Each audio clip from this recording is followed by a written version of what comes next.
मन से कामन बसिया, सूक्ष्म रूप धरि सियहि दिखावा, विकट रूप धरि लंक जरावा, भीम रूप धरि असुर संहारे, रामचंद्र जी के काज सवारे।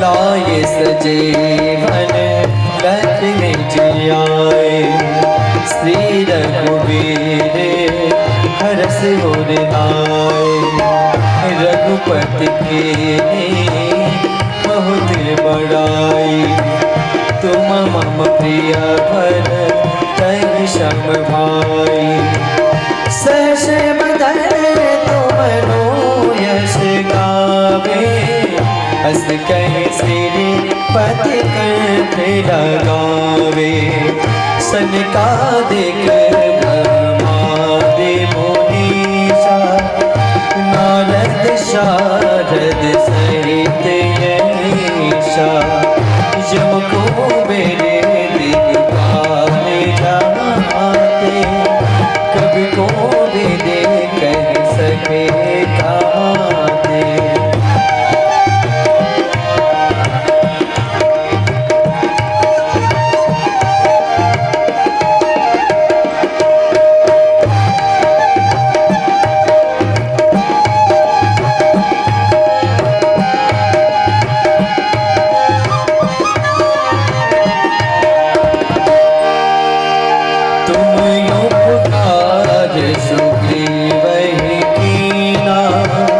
राम मिलाए राजपति दीना, तुम मंत्र विभीषण पाना, लंकेश्वर भय सब जग जाना, जुग सहस्र जोजन पर भानु, लीलो ताहि मधुर पद जानो, प्रभु मोदे का मेरे मुख माही, जल्दी लागे गए अचरज नाहि, दुर्गम काज जगत के जेते, सुमनो ग्रह तुम्हारे देते।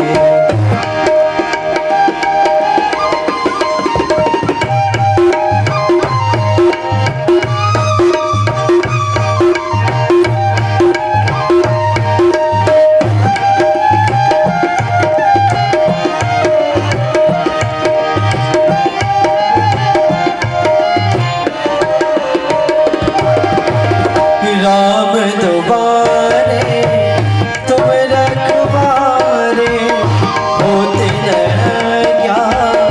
बिन पैसारे, तुम सुख नहीं तुम्हारी सरना, तुम रक्षक कामो को डरना, आपन तेज संभालो आप, तीनों लोक भागते कापे, भूत पिशाच निकटे नहीं आवे, महावीर जब नाम सुनावे, नासे रोग हरे सब पीरा, जपत निरंतर हनुमत वीरा, संकट ते मान छुड़ावे, मन धर्म बचन ध्यान जनावे,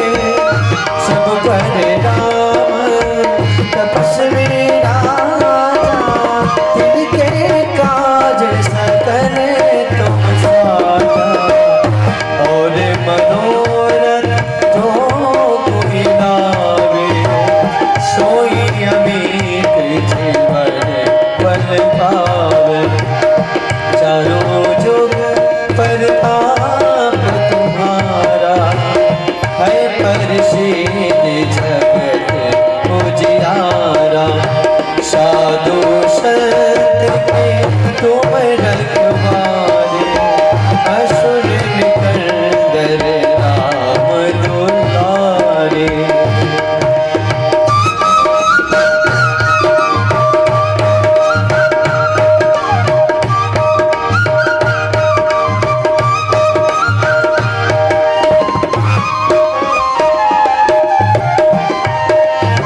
असबर दीने जानकी माता राम रसायन तुम्हारे पासा सदा रहो रघुपति के दासा तुम्हारे भजन राम को पावे जन्म जन्म के दुख बिसरावे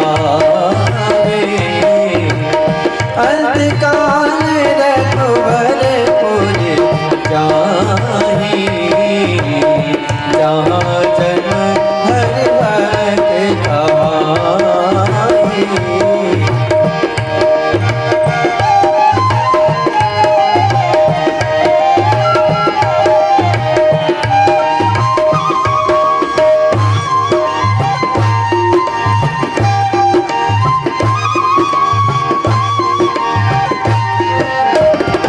और देवता चित्त न धरई हनुमत से सर्व सुख करई संकट कटे मिटे सब पीरा जो सुमरे हनुमत बलबीरा संकट ते हनुमान छुड़ावे मन ब्रह्म वचन ध्यान जो गावे।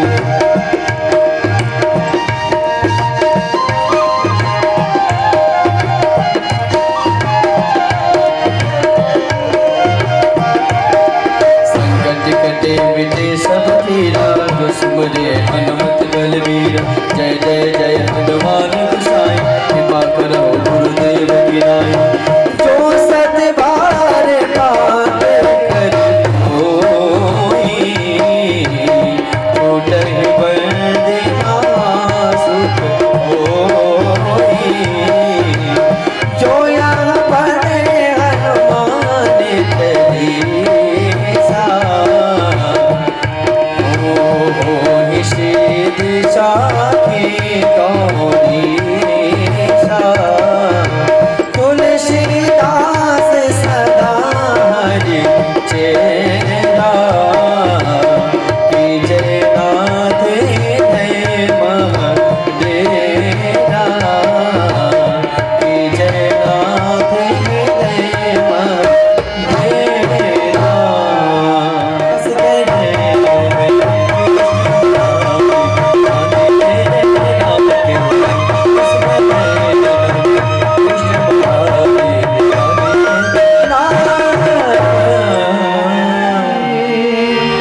तत्त्वमहं न जाने।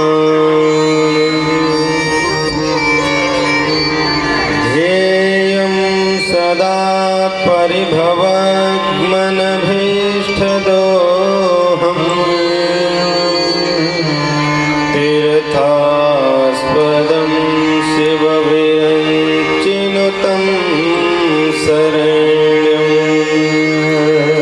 भृत्यार्तिहं प्रणतपालभवाब्धिपोतम्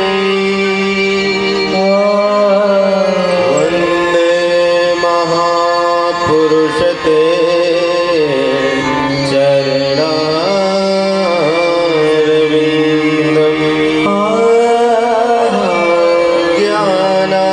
ज्ञानानन्दमयं देवं निर्मलं स्फटिकाकृतिम् आधारं सर्वविद्यानां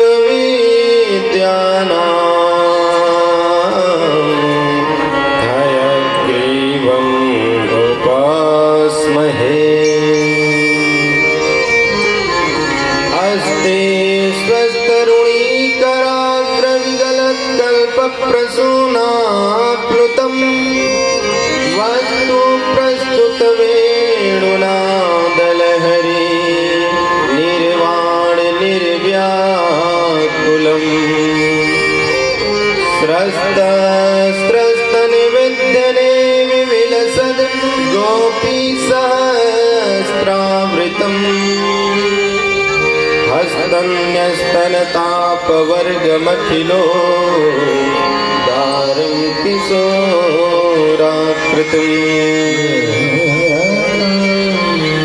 लोकाभिरामं रणरङ्गधीरं राजीवनेत्रं रघुवंशनाथम् कारुण्यरूपं करुणाकरन्तम्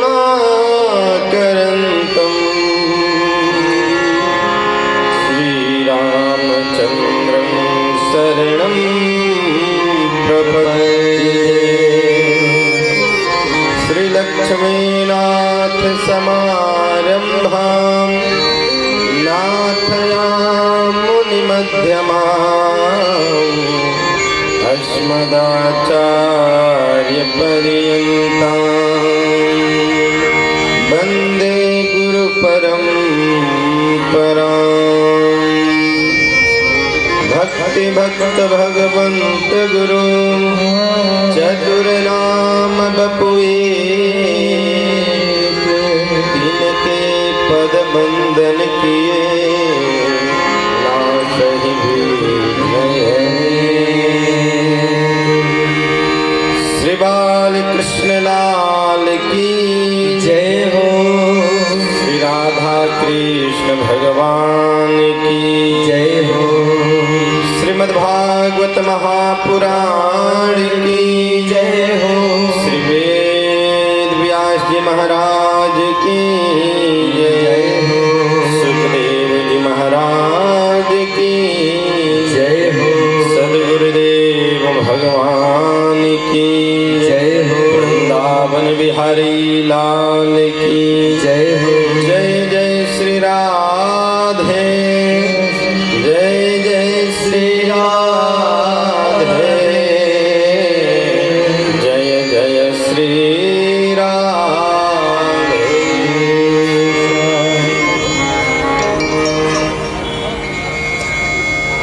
परम मंगलमय कलकल निनादने प्रताप को दूर करने वाली भगवती भास्वती आदि गंगा गोमती के तट पर विराजमान संतों को प्रणाम। अकारण करुणा वरुणालय तड़ोदित विनिंदित पीतांबरधारी नंद नंदन ब्रजेंद्र नंदन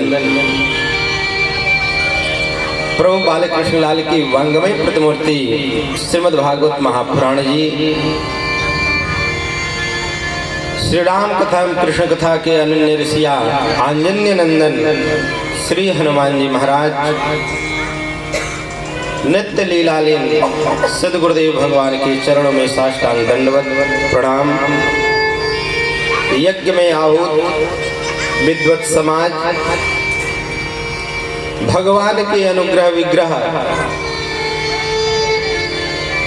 संत समाज, आप सभी भगवत वृंद माताएं बहनें एवं भाई लोग, इस ध्वनि यंत्र के माध्यम से जहां तक मेरी आवाज पहुंच रही है और जितने भगवत वृंद इस भगवत कथा का रसस्वादन कर रहे हैं, उन सभी भागवतों को इस व्यासपीठ से मेरा जय श्री कृष्ण।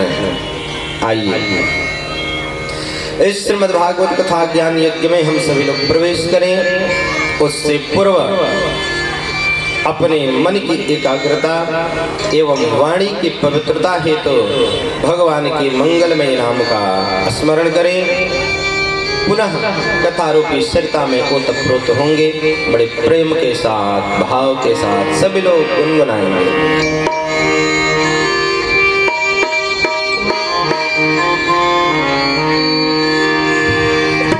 गोविंद बोलो हरि गोपाल बोलो, गोविंद बोलो हरि गोपाल बोलो, गोविंद बोलो हरि गोपाल बोलो, गोविंद बोलो हरि गोपाल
जय जय श्री राधारमण जय जय नवल किशोर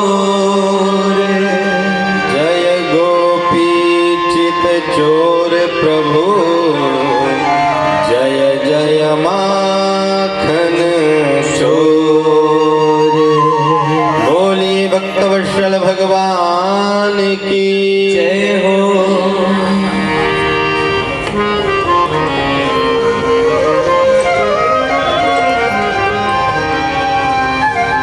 परम मंगलमय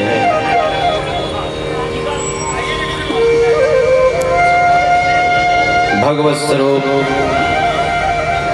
श्रीमद् भागवत महापुराण जी कलकल निनादने त्रिताप को दूर करने वाले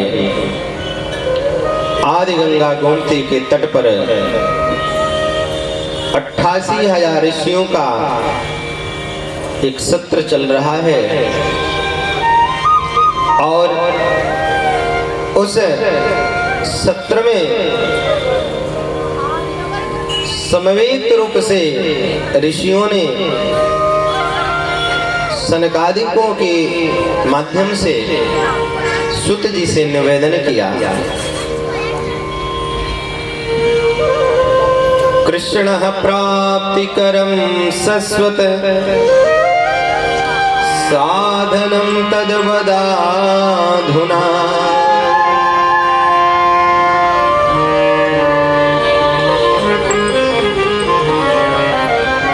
भगवान कृष्ण की प्राप्ति किस प्रकार से होगी, भगवान कृष्ण इन जीवात्माओं को मिलेंगे कैसे, जिससे इस जीव मात्र प्राणियों का कल्याण हो सके। इस मनुष्य शरीर में स्त्री हो या पुरुष, उन सभी का कल्याण किस प्रकार से होगा। कल्याण तो तभी होगा जब उनका मन भगवान के चरणों में लगेगा। और कलिकाल में ऐसी सबकी मन स्थिति है महाराज कि किसी से निवेदन करो, किसी से कहो कि चलो कथा सुन लें, तो उनके पास कहेंगे महाराज हमें तो टाइम ही नहीं है। और सारे जीव कलिकाल के मोह में फंस चुके हैं। कलयुग उनको अपना ग्रास बना रहा है। सभी लोगों का मन भटक रहा है, मन स्थिर नहीं है। संत हो, महंत हो, गृहस्थ हो, सन्यासी हो, रागी हो, वैरागी हो, ज्ञानी हो, अज्ञानी हो, विरक्त हो, त्यागी हो, जो भी कोई भी क्यों ना हो, कलिकाल सबके मन में अपना जगह बना चुका है। इह घोरे कलौ प्रायौ जीवांश्च सुरतां गतः क्लेशक्रान्तस्य तस्यैव शोधने किं परायणम्। और सबसे बड़ी बात ये है महाराज कि हम जिसको जितना सुखी देखते हैं, हम जिसको जितना धनी मानते हैं, उसके वास्तव में सुख है नहीं। क्लेश क्रांतस्य तस्यैव शोधने किं परायणम्। केवल दिखने में तो चमक दमक दिखाई दे रहा है, लेकिन उसके अंदर प्रवेश करो, उसके नजदीक जाओ तो जितना दुखिया है लगता है कि संसार में कोई नहीं है। क्यों? क्योंकि कलयुग का प्रभाव है। देखने में तो बहुत चमक लाइट दिखेगा, लेकिन उस लाइट के अंदर क्या हो रहा है या उसका जीवन किस प्रकार से व्यतीत हो रहा है महाराज, वो वही जान सकता। हमारे और आपके बस की बात नहीं है। और ऐसे लोगों का कल्याण कैसे होगा, उन्हें भगवत प्राप्ति कैसे होगी। जो भगवान से विमुख है, जो धर्म से विमुख है, धर्म नाम की उनके अंदर जीवन में क्लेश मात्र कोई चीज नहीं है। श्रेयसाम यद भवेत् श्रेयः पावनानां च पावनम् कृष्ण प्राप्तिकरं सस्वत साधनम। भगवान कृष्ण की प्राप्ति का साधन क्या है? क्योंकि कृष्ण की प्राप्ति होगी तभी जीवात्मा का कल्याण होगा। तो उस संदर्भ में भगवत प्राप्ति का, कृष्ण प्राप्ति का मार्ग क्या है, कृष्ण मिलेंगे कैसे, तो परीक्षित को माध्यम बनाया। भागवत परीक्षित ने सुना, परीक्षित का कल्याण हुआ, भगवत प्राप्ति हुई, ज्ञान और वैराग्य की कथा सुनाई, महाखल महादुष्ट धुंधकारी की कथा सुनाई। ये भागवत कथा ऐसी है ऋषियों संतों जो सबके मन को भाती है। हम सभी लोग भागवत कथा सुन रहे हैं ना, इस केवल एक जन्म का प्रभाव नहीं है। एक जन्म के केवल पुण्य से हम लोगों को ये दिव्य भागवती कथा जो है सुनने को नहीं मिल रहा है। अनेक जन्मों के जब हमारे पुण्य उदय हुए हैं तो उस पुण्य के फल के रूप में हमें भगवान की भागवत कथा सुनने को मिल रही है। बोलिए भक्तवत्सल भगवान की। और देखो जी, स्वर्ग में सब कुछ मिल सकता है, ब्रह्मलोक में सब कुछ मिल सकता है, कैलाश में सब कुछ मिल सकता है, लेकिन ये भागवतामृत, ये कृष्ण रस कहीं नहीं मिलने वाला है। ये यदि मिलेगा तो ये मृत्युलोक में मिलेगा, धरती में मिलेगा, और वो भी संतों भक्तों के माध्यम से मिलता है। नहीं तो ये देव दुर्लभ कथा है, जिस कथा को बैठ कर के हम लोग सुन रहे हैं। स्वर्गे सत्ते च कैलासे वैकुंठे नास्ते अमृतः अतः पिबन्तु सद्भाग्या मामुञ्चत् करचित्। ऋषियों, भागवत कथा सुनने को मिल जाए तो मन भर पीना चाहिए। स्वर्गे सत्ते च कैलासे नास्तेयम रसः, ऐसा रस जो भगवान की कथा में सुनकर के प्राप्त होता है वो कहीं प्राप्त नहीं होता। स्वर्ग में न वैकुंठ में न ब्रह्मलोक में भक्तों के द्वारा, संतों के द्वारा गायन करने पर, सुनने पर मिलता है। तो सूत जी ने सुंदर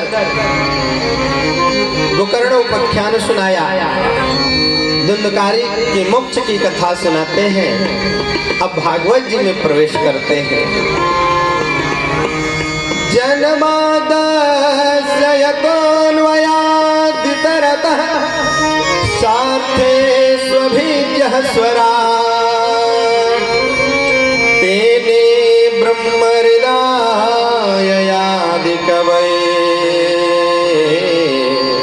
मुह्यन्ति यत् सूरयः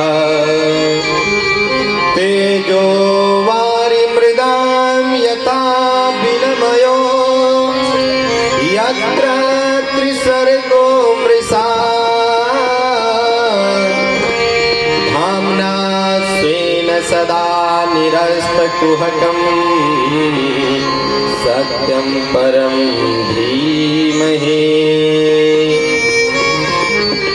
धर्मः प्रोजित कैतवोऽत्र परमो निर्मत्सराणां सतां वेद्यं वास्तवमत्र वास्तु शिवदम् तापत्रयोन्मूलनम्।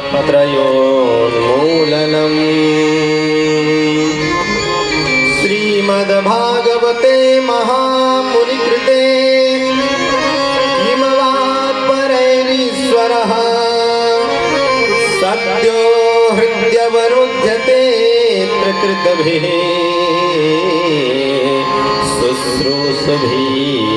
तत्क्षणात् निगमकल्पतरोर्गलितं फलम् सुखमुखात् अमृतद्रव संयुतम् पिबत भागवतं रसमालयम् मुहुरहो रसिका भुवि भावुकाः मुहुरहो रसिका भुवि भावुकाः। सुत जी ने श्रीमद् भागवत जी में प्रवेश किया तो सर्वप्रथम जन्माद्यस्य शब्द का उद्घोष किया। जन्माद्यस्य यतोऽन्वयादितरतः सार्थे स्वभिभ्यः स्वराट् तेने ब्रह्महृदाययादि कवये मुह्यन्ति यत् सूरयः। जब शुद्ध जी ने भागवत सुनाने का मन बनाया तो सभी लोगों को लगा कि ये अपने आराध्य को नमन करेंगे, पता चल जाएगा कि इनके मुख्य आराध्य इष्ट हैं कौन।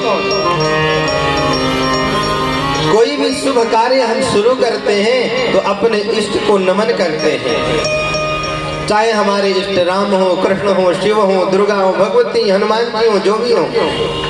लेकिन सुत जी महाराज ने जब भागवत जी प्रारंभ करना चाहा तो सर्वप्रथम जन्माद्यस्य ये ब्रह्म सूत्र का पहला सूत्र है। तो सुत जी ने मन में विचार किया, यहाँ तो अनेक भक्त बैठे हैं, कोई वैष्णव है, कोई शैव है, कोई शाक्त है, कोई गणभक्त है, अनेक देवों को मानने वाले भक्त बैठे हैं। तो मैं कहीं राम का नाम ले लूं, कहीं कृष्ण का नाम ले लूं, कहीं शिव का नाम ले लूं, कहीं काली का नाम ले लूं, तो लोग कहेंगे कि देखो राम को नाम लिए, कृष्ण को बोले नहीं, कृष्ण को नाम लिए, भगवती को याद ही नहीं किए, तो कहीं हनुमान वाले नाराज हो जाएंगे। इसलिए सुत जी ने कहा जो सबका परम आराध्य है मैं उसको नमन करता हूँ। जन्माद्यस्य ब्रह्म सूत्र के अंदर सभी हैं। सुत जी ने मन में ये विचार बनाया कि मैं जो ऋषियों के द्वारा पूछा गया प्रश्न है इनके मन में किसी प्रकार का भेद न हो कि अपनी मन की बात सुनाए। उस कथा को मैं सुनाने जा रहा हूँ जिससे जीवों का कल्याण होने वाला है। तो जीवों का कल्याण कैसे होगा? जन्माद्यस्य यतोऽन्वयादितरतः चार्थे स्वभिभ्यः स्वराट् तेने ब्रह्महृदाययादि कवये मुह्यन्ति यत् सूरयः। कहते हैं कि ब्रह्म की ऐसी कथा है जिसको सुनने से मन मोह जाता है। ब्रह्म का ऐसा नाम है कि नाम लेने मात्र से भक्तों का मन जो है भगवान के चरणों में लग जाता है जी। भगवान की कथा ऐसी है कि जो भगवान को कथा सुनता है उसका मन अपने आप मोह जाता है।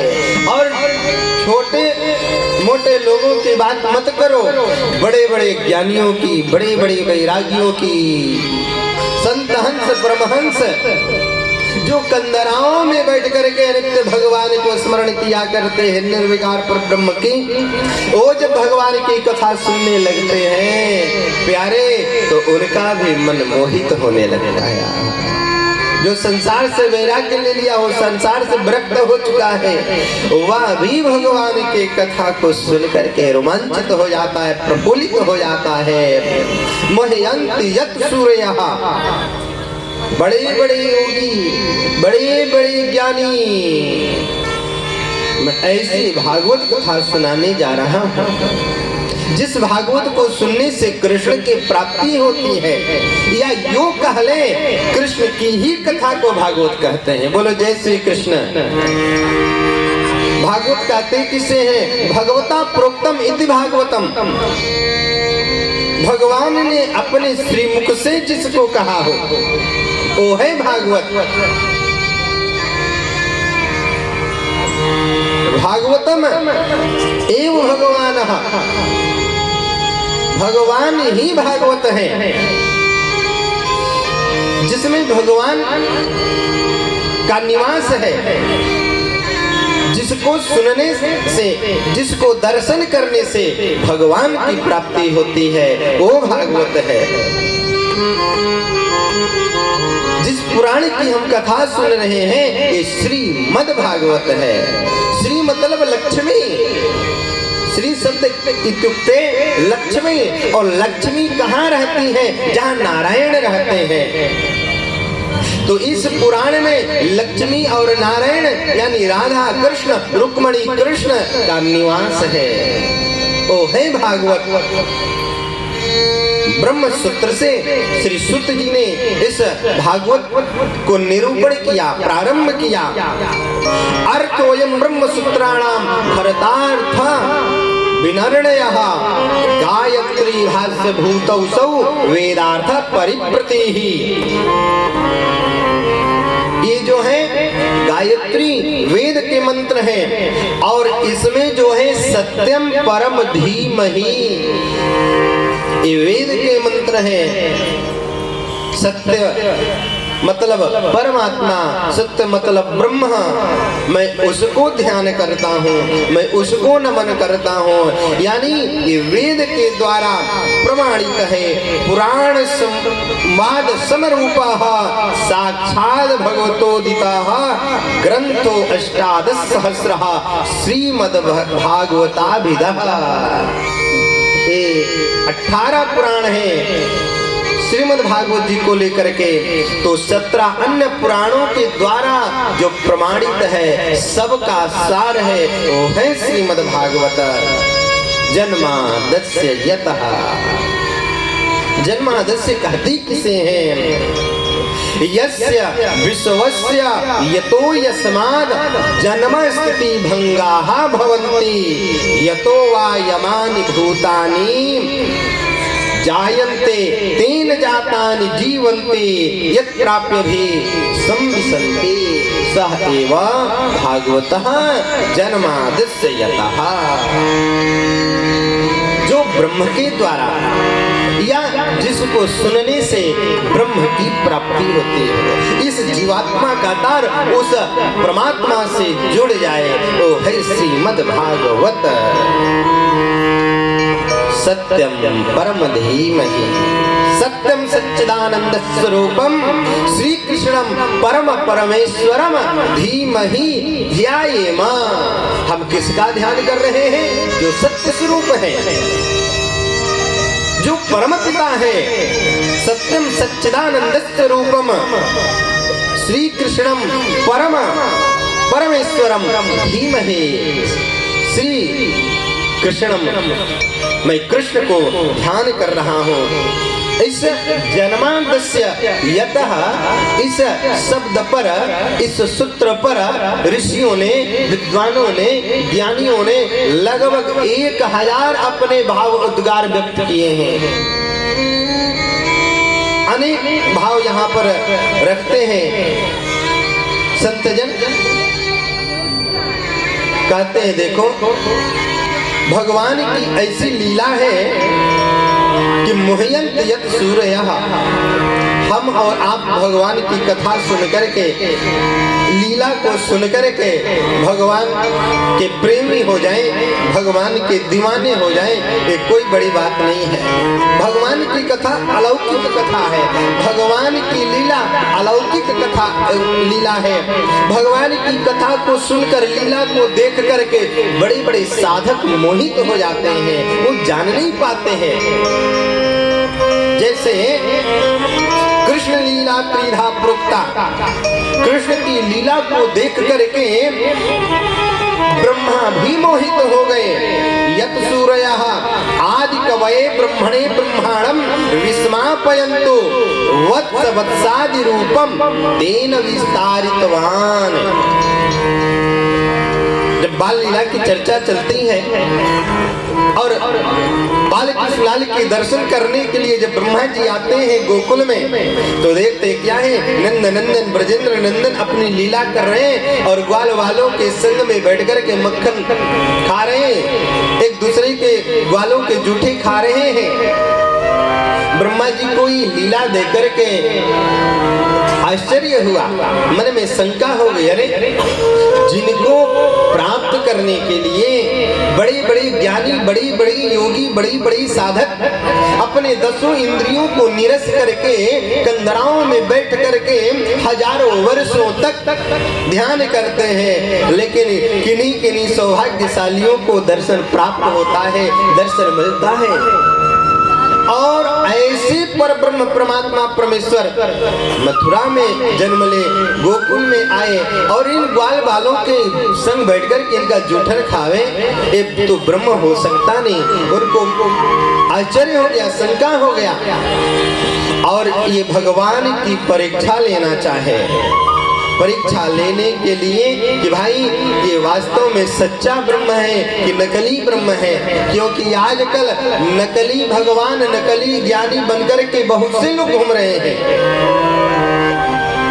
और सीधे साधे भोले भाले लोग फंस भी जाते हैं।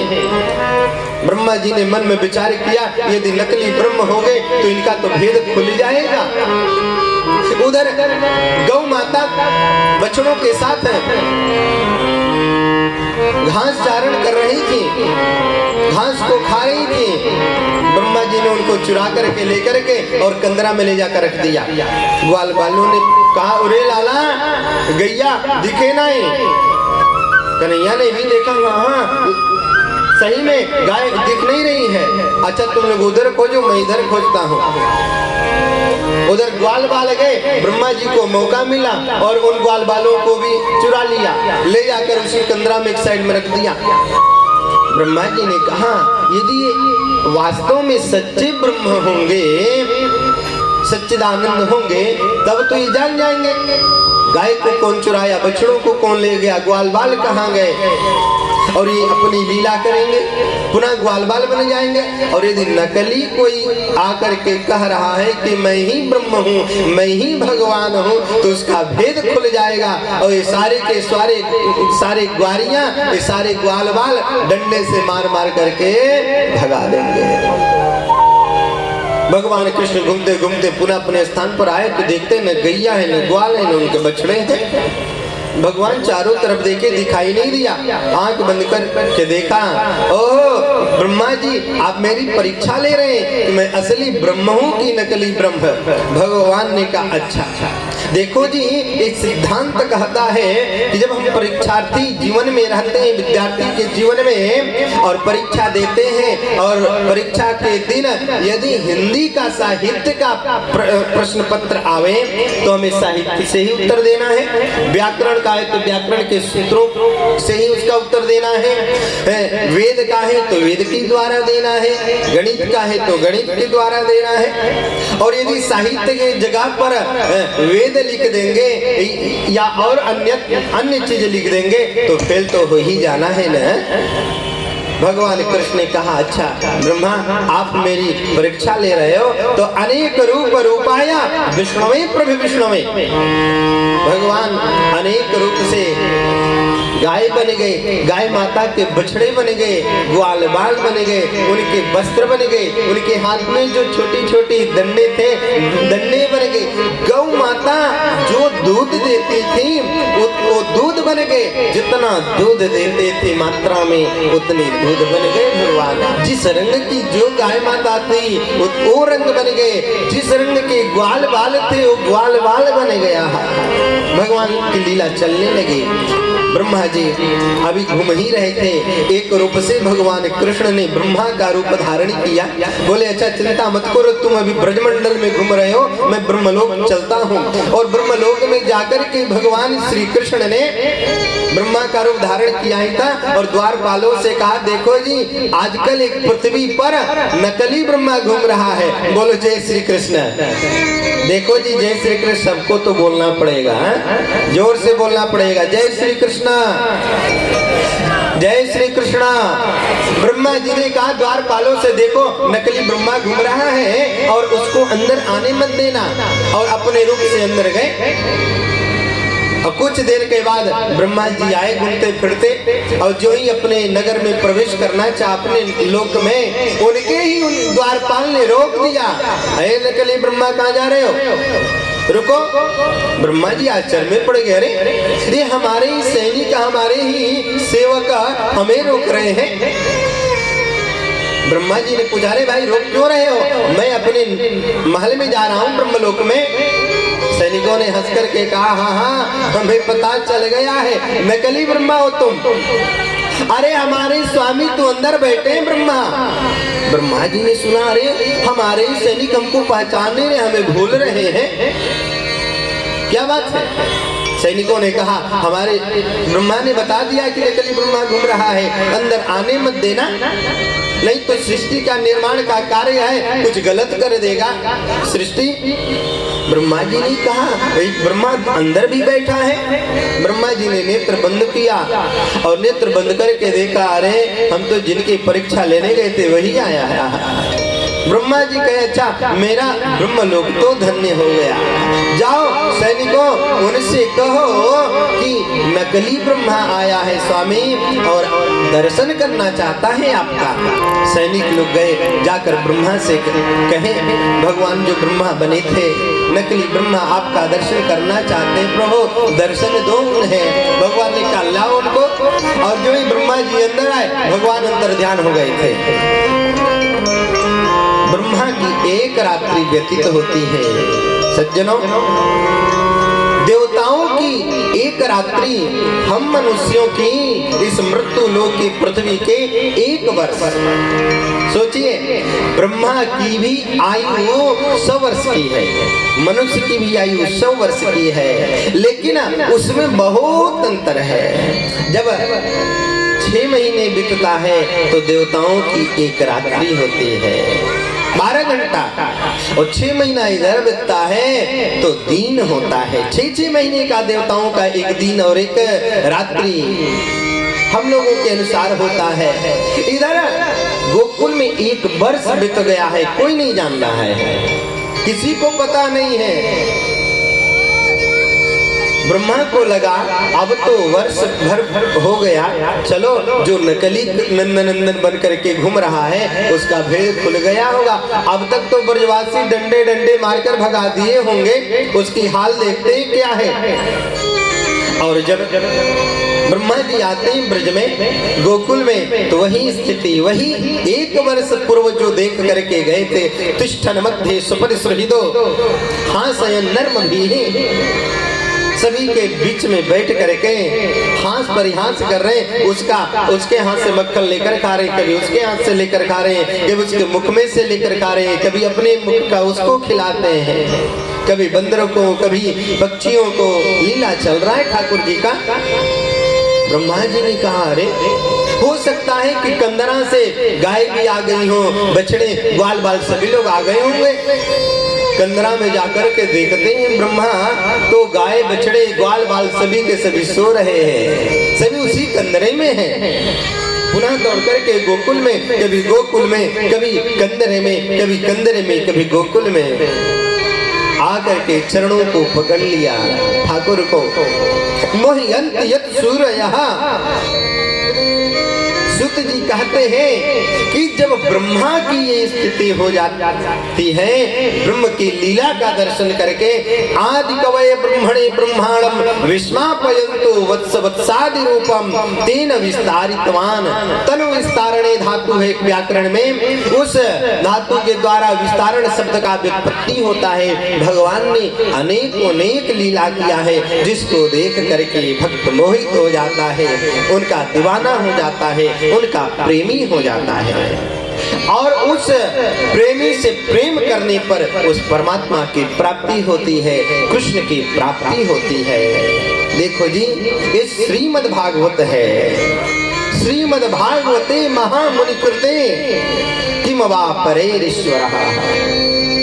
जिस भागवत को सुनने से भगवत प्राप्ति होती हो, सुत जी ने कहा देखो भगवान की प्राप्ति कब होगी, साक्षात रूप से विग्रह के रूप में, ये बात छोड़ो, तुम्हारे हृदय में तो उसी समय भगवान प्रकट हो जाते हैं। जैसे कथा का टाइम है 3 बजे और 3 बजने वाला है, उसके 2 घंटे पहले से हमारी और आपकी तैयारी चलने लगती है। 3 बजने वाला है, जल्दी से तैयार हो जाओ। अब भगवान की कथा को सुनना है, भगवान की कथा को करना है, सुनाना है।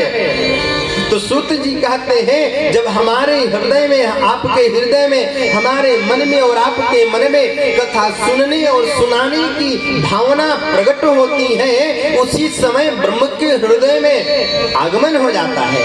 सत्य हृदय वरुद्धते प्रकृति शुश्रूषभिस्तक्षणा। उसी समय, जिस समय सुनने की हमारे मन में जिज्ञासा होती है, हृदय में भगवान किलोल करने लगते हैं, मन इधर उधर नहीं जाता, मन हमारी और आपके कथा के तरफ ही जाने लगता है। जल्दी तैयार हो जाओ, घर के कार्य को कर लो, अब कथा का समय हो गया, अब कथा का समय हो गया, नहीं कथा में जाने में, सुनने में विलंब हो जाएगा। यानी बाह्य जगत से हमारा और आपका मन कथा में लगने लगता है, जब उसी समय भगवान के हृदय में प्रागट्य हो जाता है। सत्य हृदय वरुद्धते प्रकृति शुश्रूषभिस्तक्षणा। ऋषियों, और जो प्रेम से भगवान की कथा सुनता है, भक्ति से सुनता है, उनको कहना क्या है? निगम कल्पतरोर्गलितं फलम् सुखमुखात् अमृतद्रव संयुतम्। निगम कल्पतरोर्गलितं फलम् सुखमुखात् अमृतद्रव संयुतम्। पिबत भागवतं रसमालयम् मुहुरहो रसिका भुवि भावुका। निगम कहते हैं वेद को, निगमयति बोधयति यह सह वेदः, जो आत्म तत्व का बोध करावे, और जिस बोध प्राप्ति के बाद भगवत प्राप्ति हो जाती है, वही तो निगम है।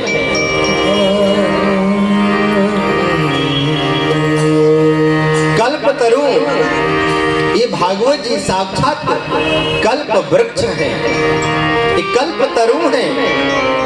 देखो जी, कल्प वृक्ष के नीचे बैठ कर के हम जो कामना करेंगे वो कल्प वृक्ष का स्वभाव ही देना, और उसी प्रकार से भागवत जी का भी स्वभाव है।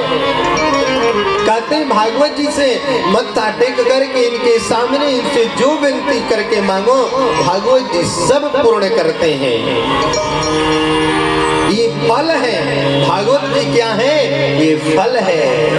निगम वेद रूपी वृक्ष के ये भागवत फल है। और ये फल ऐसा है प्यारे, इस फल में कोई गुठली नहीं है। आप लोगों ने फल को बहुत देखा है। फलों का राजा कौन है? आम। कौन सा फल है? आम फल है, फलों का राजा। उसमें भी गुठली होता है, उसमें भी छिलके होते हैं, लेकिन ये ऐसा वेद रूपी फल है, इसमें न गुठली है न छिलके हैं। ऋषियों ने पूछा महाराज तो उस फल में है क्या? सुत जी ने कहा उसमें रस है। सुख मुखाद अमृत द्रव संयुतम, उसमें कौन सा रस है? सुत जी ने कहा वो अमृत रस है। अमृत दो प्रकार के होते हैं, एक अमृत को प्राप्त करके शरीर अमर हो जाता है। एक अमृत को पीने से ये शरीर अमरत्व को प्राप्त होता है और इस भागवतामृत को पीने से ये जीवन, ये जीवात्मा अमरत्व को प्राप्त करता है, उसे भगवत प्राप्ति होती है। अमर दोनों में होना है, एक शरीर अमर होगी और एक जीवात्मा अमर होगी। ये अमृत है, सुख जी के द्वारा ये स्पर्श किया हुआ है। आप लोगों ने गांव में बगीचों में वो फल देखा होगा आम को, जिसमें सुगा अपना चोंच मार देता है तो मुनासी हो जाता है। ग्राम्य भाषा में जिस फल में हल्का काला धब्बा लग जाता है उसमें, तो उसके अंदर मिठास आ जाता है, तो कहते हैं कि सुगा जूठा कर दिया है। हमारे गुरुजी कहा करते थे, देखो सुगा उसी फल में अपना चोंच मारता है जिसके अंदर पहले से ही मिठास रहती है। तो इस श्रीमद् भागवत जी में सुखदेव महामुनि ने अपना मुख लगाया, स्पर्श किया है। उनके मुख के द्वारा ये निःसृत श्रीमद् भागवत कथा है, इसलिए इस रस को पान करो ऋषियों। इस रस को पान करने से ऐसी मस्ती चढ़ेगी कि जीवन भर ये मस्ती उतरने वाली नहीं है। पीबत भागवतम रसमालयम मुहुरहो रसिका भुवि भावुका। रस को पी लोगे ना तो ये रस की मस्ती कभी उतरने वाली नहीं है। मीरा ने पिया, तुलसीदास ने पिया, सूरदास महाप्रभु ने पिया, चैतन्य महाप्रभु ने पिया, अनेक संत भक्तों ने पिया, परीक्षित ने पिया, उनका भी कल्याण हो गया। पिबत भागवतम रसमालयम, ऐसा रस पियो जिससे कभी मस्ती उतरे न। पीने वाले तो बहुत कुछ पीते हैं, लेकिन इधर उधर की पीते हैं, धन की भी बर्बादी और धर्म की भी बर्बादी। मैं तो कहा करता हूँ, जाम पर जाम पीने से क्या फायदा, रात को पी सुबह को उतर जाएगी। अरे पीना ही है तो जाम पर जाम पीने से क्या फायदा, रात को पी सुबह को उतर जाएगी। मेरे मोहन से ऐसी तू नजरें लगा कि सारी उम्र नशे में गुजर जाएगी, सारी उम्र नशे में गुजर जाएगी। मीरा की जैसे प्याला लेकर पी लो, वो विष है कि अमृत है ये चिंता मत करो, जीवन रसमय हो जाएगा। इस भागवत को दो ही लोग पान कर सकते हैं, दो ही लोग सुन सकते हैं, इस तीसरे को मिल भी नहीं सकता है। सुत जी कहते हैं, जानते हो इस रस को कौन पीता है? दो ही इसके अधिकारी हैं, भुवि भावुका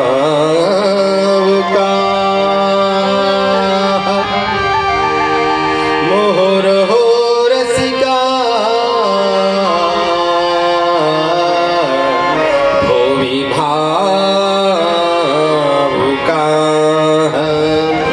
सबसे पहला वो व्यक्ति रसिक हो, भगवान के प्रेम के रस में सराबोर होने वाला, या तो उसे ये रस चढ़ सकता है या तो भावुक व्यक्ति हो। भगवान की कथा सुन करके दूर दूर से लोग दौड़े चले आते हैं, हमें भगवान की कथा सुननी है, हमें भगवत कथा सुननी है। उन्हें न आने जाने की समय की कोई चिंता नहीं, केवल चिंता इस बात की है कि हमारे जीवन की ये कथा छूट न जाए। कहते हैं ऋषियों, इस प्रकार से भागवत की महिमा ये है, जो सुनता है उसका कल्याण हो जाता है।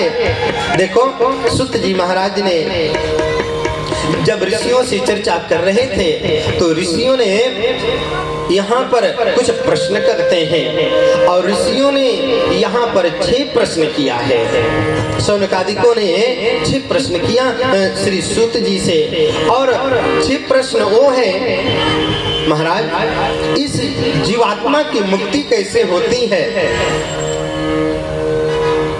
और दूसरा प्रश्न हम लोगों का ये है, देवता तो अनेक हैं, लेकिन उन देवताओं में सबसे सर्वश्रेष्ठ कौन है? किसकी हम पूजा करें, किसको छोड़े, किसको माने?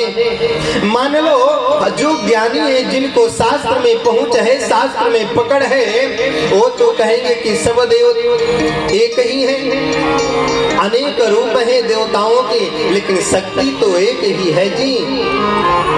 लेकिन जिनको शास्त्र में पहुंच नहीं है, ज्ञान में पकड़ नहीं है, वो तो कहीं मंदिर में गए, एक लोटा जल है, भगवान भोलेनाथ पे चढ़ाए, नंदी पर चढ़ाए, उनके ऊपर न जल चढ़ा, न अक्षत चढ़ा, न पुष्प चढ़ा, खत्म हो गया, अब चढ़ाएं क्या? तो मन में शंका चलने लगी, अरे सबके सब तो हमने उन्हीं लोगों को चढ़ा दिया, हनुमान जी तो छूट गए। अब उस भक्त के मन में ये बात चलने लगी, हमारी पूजा अधूरी रह गई, हमारी पूजन अधूरी रह गई, हनुमान जी नाराज हो गए। तो ऐसे लोगों को ज्ञान कैसे होगा कि देवताओं में सबसे सर्वश्रेष्ठ है कौन? उनको कौन बताएगा कि शिव के ही रूप हनुमान है? शिव की पूजा हो गई तो हनुमान की पूजा हो गई, हनुमान की पूजा हो गई तो शिव की पूजा हो गई जी। महाराज सबसे सर्वश्रेष्ठ है कौन?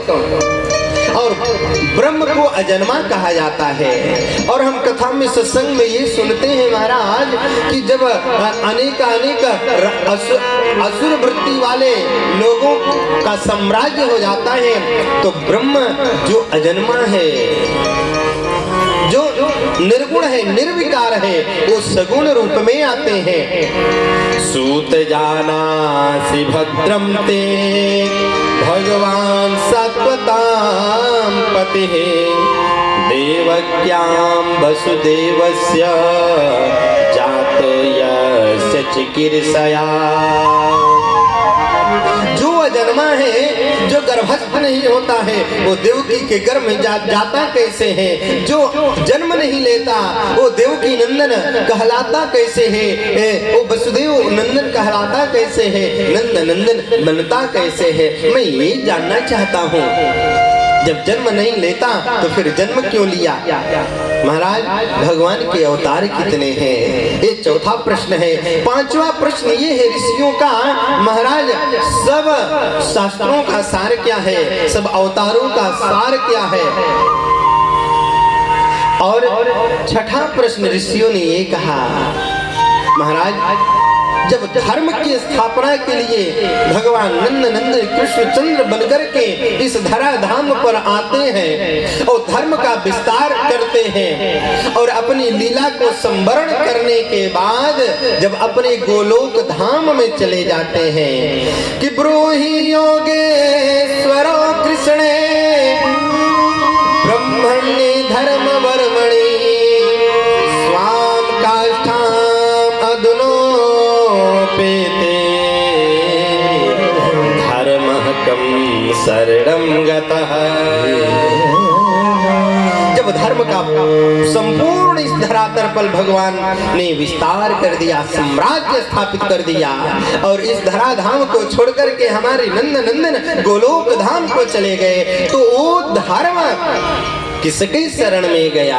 मैं ये जानना चाहता हूँ। भगवान सुत जी ने ऋषियों के 6 प्रश्न को सुना, मन गदगद हो गया, मन प्रसन्नचित्त हो गया, और इसी 6 प्रश्नों के संदर्भ में 18,000 श्लोकों के द्वारा संपूर्ण श्रीमद् भागवत महापुराण सुना डालिया है। श्रीमद् भागवत जी में 12 स्कंध हैं, 335 अध्याय हैं, 18,000 श्लोक हैं। इसमें 4 जगहों से भागवत कथा चलती है। भागवत कथा 4 जगहों से गाई गई है। 4 वक्ता हैं, 4 श्रोता हैं। सर्वप्रथम सुखदेव ने परीक्षित को सुनाया, सूत ने सौनकादिक ऋषियों को नैमिषारण्य तीर्थ में सुनाया, और गोकर्ण ने धुंधकारी को सुनाया, ब्रह्मा जी ने नारद को सुनाया, सनकादिकों ने नारद को ज्ञान वैराग्य और नारद को सुनाया। एक कथा की परंपरा है, ये आज की कथा नहीं है, ये सनातन धर्म जब से है तब से ये भागवत कथा चली आ रही है, चलती रहेगी जब तक ये पृथ्वी है, सनातन धर्म है। ये कथा कभी समाप्त होने वाली नहीं है। सुत जी ने मन बनाया, बोला ऋषियों मैं आप लोगों को कथा सुनाऊं, भगवान कृष्ण कैसे प्राप्त होंगे, जीवात्माओं का कल्याण कैसे होगा, मैं आप लोगों को बताऊं। उससे पहले इस भागवत के जो मेन मुख्य वक्ता हैं, जो सर्वश्रेष्ठ वक्ता हैं, जिनके द्वारा इस पृथ्वी पर सर्वप्रथम भागवत जी का गायन किया गया है, जो हमारे गुरुपुत्र हैं, हमारे गुरु भाई हैं, संत हैं, परमहंस हैं, इस संसार से कोई लेना देना नहीं है, निर्विकार है, जो परीक्षित को कथा सुनाया, ऐसे सुखदेव महामुनि को मैं प्रणाम करता हूं। यम प्रव्रजन्तमनुपेतमपेत कृत्यम द्वयपायनो विरह कातरया जुहावा पुत्रेति तन्मयतया तरवोऽभिनेदुः तं सर्वभूत हृदयं मुनिमानतोऽस्मि। यम प्रव्रजन्तमनुपेतमपेत कृत्यम द्वयपायनो विरह कातरया जुहावा। ज्ञानी लोग इस संसार के मोह माया में कभी फंसते नहीं, लेकिन देखो जी कभी कभी ऐसी स्थिति आती है कि बड़े बड़े ज्ञानी लोग मोह में फंस जाते हैं, संसार में फंस जाते हैं। महर्षि वेदव्यास से बड़ा कोई संसार में नहीं है, और अपने पुत्र मोह में फंस गए। पुत्र मोह ऐसा होता ही है, रोने लगते हैं लोग, दौड़ने लगते हैं उसके पीछे पीछे, जब बेटा कहीं दूर चला जाए तो।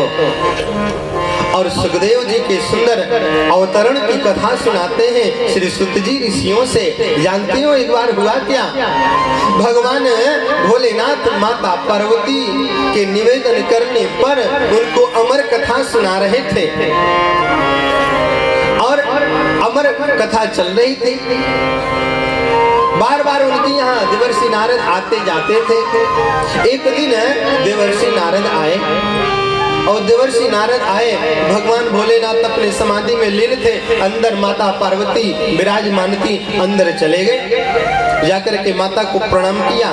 पार्वती ने कहा, देवी ने कहा, बेटा नारद बहुत दिनों के बाद तुम दिखाई दिए, कहाँ घूम रहे हो आजकल, चर्चाएं हैं। कैलाश का सब कुशल क्षेम पूछा देवर्षि नारद ने, और अंत में जाते जाते देवर्षि नारद ने माता से निवेदन किया, माता भगवान भोलेनाथ के गले में ये किस चीज की माला पड़ी है, आपने कभी जाना है क्या? बेटा क्या बात है? कुछ नहीं माते, मैं तो केवल यही जानना चाहता था कि आपको पता है कि नहीं पता है। इतना कर कर के देवर्षि नारद ने प्रणाम किया और चल दिया। अब माता के मन में शंका हो गई, भोले बाबा के पास जाकर के जगाई, जगो जी, भगवान की समाधि खोली भोलेनाथ की, और समाधि से जग कर के बोले, क्या बात है, क्या हुआ? पार्वती ने कहा, आप कहते हो कि मैं तुमसे बहुत प्रेम करता हूँ, मैं जितना तुमसे प्रेम करता हूँ इस संसार में किसी से उतना कभी नहीं करता। क्या बात है, कहो तो सही। अच्छा ये बताओ स्वामी कि आप हमसे प्रेम करते हो, कोई बात छिपाते नहीं हो, तो आपके गले में किस चीज की माला है? आपने कभी बताया नहीं हमें। जहाँ जाते हो वहाँ ये आपके गले से माला कभी उतरती नहीं जी। भगवान भोलेनाथ ने कहा, देवी न जानो तो ही सही, और एक बात और निवेदन करो, कुछ ऐसे हट होते हैं जिसके आगे बड़े बड़े लोगों को झुकना पड़ता है। बाल हट, योगी हट, राज हट और स्त्री हट।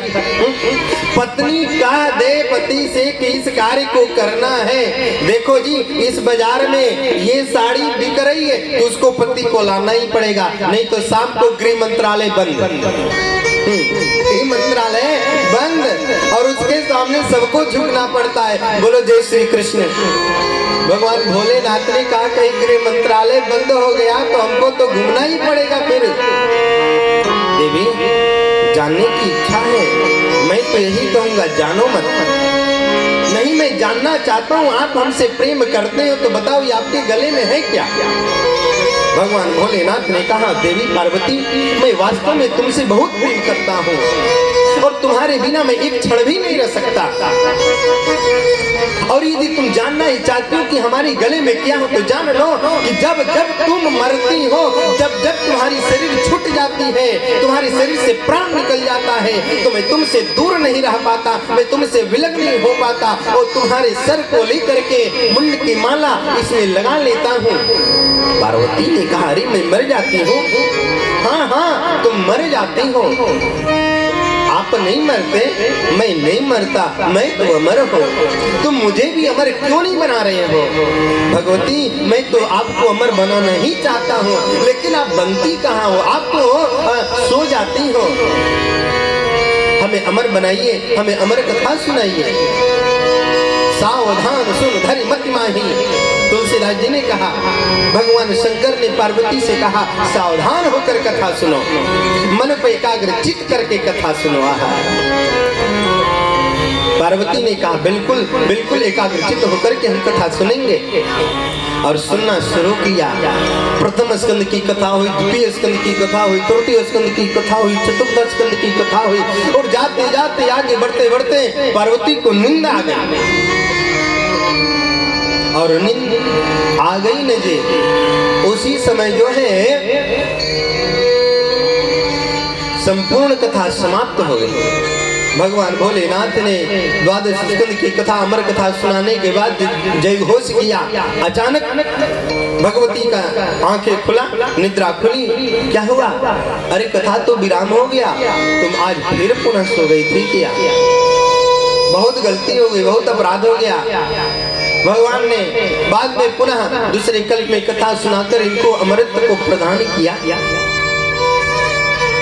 एक दिन जब कथा अमर कथा चल रही थी ना, तो भगवान शंकर ने पार्वती से कह रखा था देवी मैं कथा सुनाऊं तो बीच बीच में तुमको हुकारी पारना पड़ेगा, जय घोष बोलना पड़ेगा, क्योंकि कथा सुनाने में कथा सुनाते सुनाते वक्ता को भी ध्यान लग जाता है, समाधि आ जाती है, श्रोता को भी समाधि आ जाती है, समय का प्रवाह नहीं रहता, समय कब बीत गया। कथा सुनाते सुनाते भगवान शंकर को नेत्र बंद हो गया था। बगल में एक शुक ने अपना अंडा दे रखा था। भगवान शिव कथा सुनाने से पहले अपने कैलाश से सभी जीवों को हटा रखा था, कोई सुने ना, नहीं तो भी अमर हो जाएगा। केवल एक अंडे में एक शुक पक्षी पल रहा था, जीव पल रहा था और कथा के प्रभाव से वो इतना पुष्ट हुआ कि उसमें से उसका बहुत जल्दी जन्म हो गया है। और जब उसको लगा कि माता पार्वती सो गई, वो भी कथा में विघ्न न पड़े, कथा बीच में ही रुक न जाए, वो शुक पक्षी उससे बोलने लगा, मुख से बिच बिच में हुंकारी पारने लगा, जय घोष करने लगा। भगवान शिव ने कहा यदि तुम सो गई तो तुम्हारी जगह पर हुंकारी बोला कौन? कौन बीच में बोल रहा था? नेत्र को बंद करके देखा तो एक छोटा सा सुंदर शुक का पक्षी एक कंदरा में उनके समाधि स्थल के बगल में बैठा था। भगवान शिव की नजर गई, त्रिशूल उठाया और उसके ऊपर छोड़ दिया। इसको छोड़ूंगा नहीं। इसकी इतनी दुस्साहस कि हमारे न चाहने पर भी अमर कथा सुन लिया। अरे ये तो अमर हो गया। अब भगवान शिव ये भी भूल गए हैं कि जिसको मैं अमर कथा सुना दिया वो मरेगा कैसे। लेकिन क्रोध में किसी को कुछ समझ में नहीं आता। बोलो जय श्री कृष्णा। और उस शुक पक्षी भागने लगा।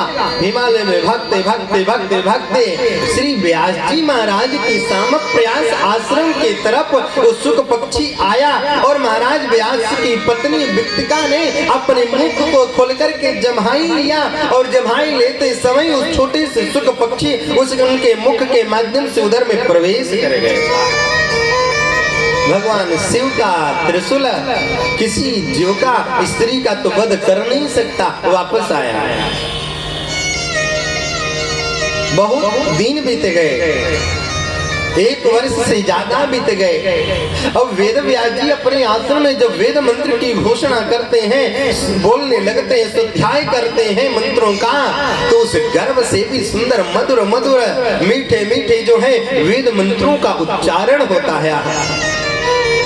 एक दिन ऋषि पत्नी ने महर्षि वेद व्यास से कहा, देखो ना कि कैसा जीव हमारे उदर में आया है कि ये गर्भ से बाहर आ ही नहीं रहा है, और माताओं को गर्भ धारण करने में कितना दिक्कत परेशानियां होती हैं माताएं ही जानती हैं। कोई उपाय करो ना, ये गर्भस्थ बालक बाहर आवे। वेद व्यास जी ने कहा, बेटा अपनी माँ के गर्भ से बाहर आओ, तुम्हारी माँ को कितनी पीड़ा है। गर्भ के अंदर से ही सुखदेव ने बोला, पिताजी मैं बाहर आऊंगा तो मुझे भगवान कृष्ण की माया व्याप जाएगी, माया ग्रसित कर लेगी हमें, और मैं माया के चक्कर में पड़ना नहीं चाहता। बोले नहीं बेटा, माया नहीं ग्रसित करेगी। गर्भस्थ शिशु ने कहा, यदि आप वचन दें, व्यासम व्यास कर्म बंदे स्वयं नारायणम मुनि, भगवान के ज्ञानावतार श्री महर्षि वेद व्यास जी हैं। गर्भस्थ शिशु ने कहा, यदि आप कह देंगे कि माया नहीं व्याप करेगी तो हम माया के चक्कर में नहीं पड़ेंगे, माया से मुक्त हो जाएंगे। वेद व्यास जी ने कहा, तथास्तु, बाहर आओ। और गर्भ से बाहर आते ही वो गर्भस्थ शिशु जंगल की ओर चल पड़ा, जंगल की तरफ चल पड़ा, और गर्भ से बाहर जाते निकल करके न माँ की गोद में बैठा, न पिता के गोद में बैठा।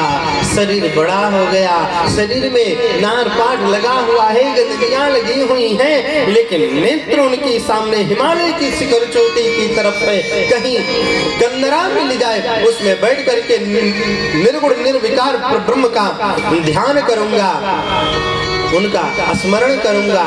वेद व्यास जी ने देखा, हमारे जीवन में कोई संतान तो था नहीं, एक पुत्र हुआ, वो भी इस गृहस्थ आश्रम से दूर जा रहा है।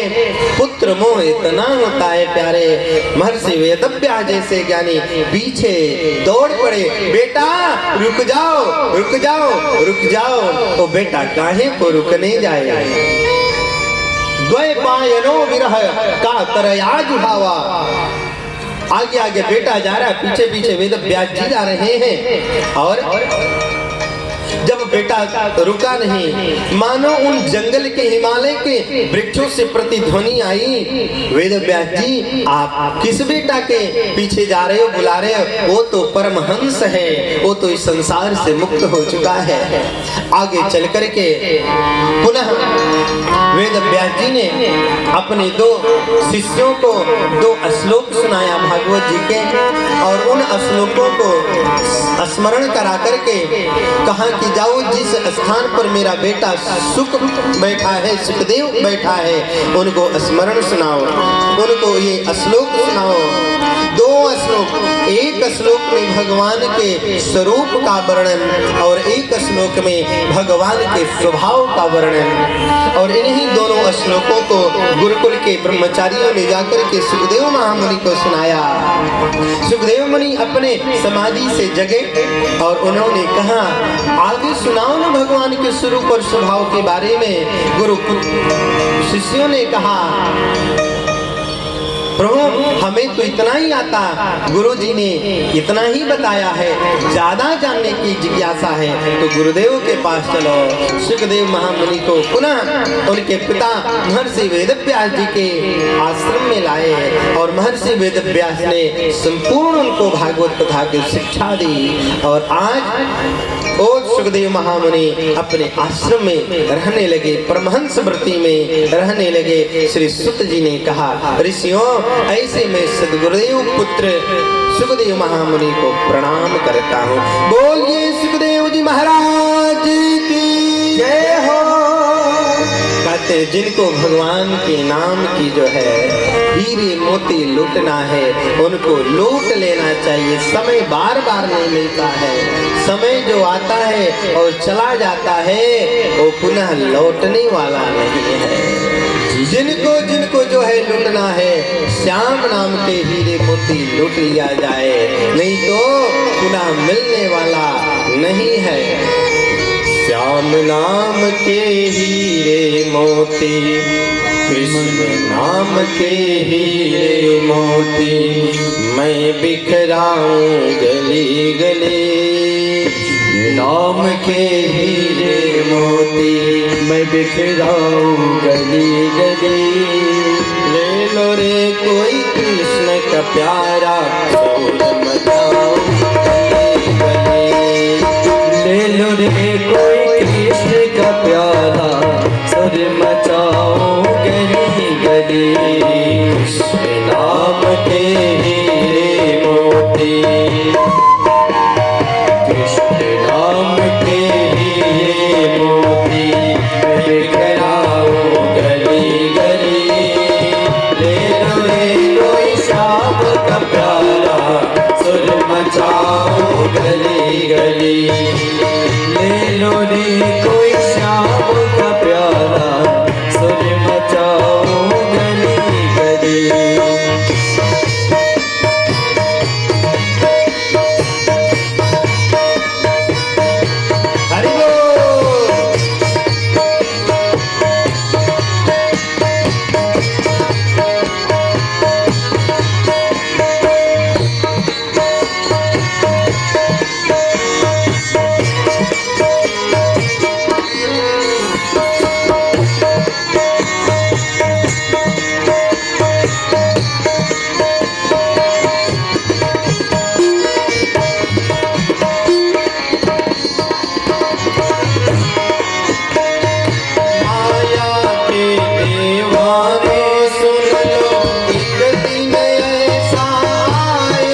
चांदी सोने वालों सुन लो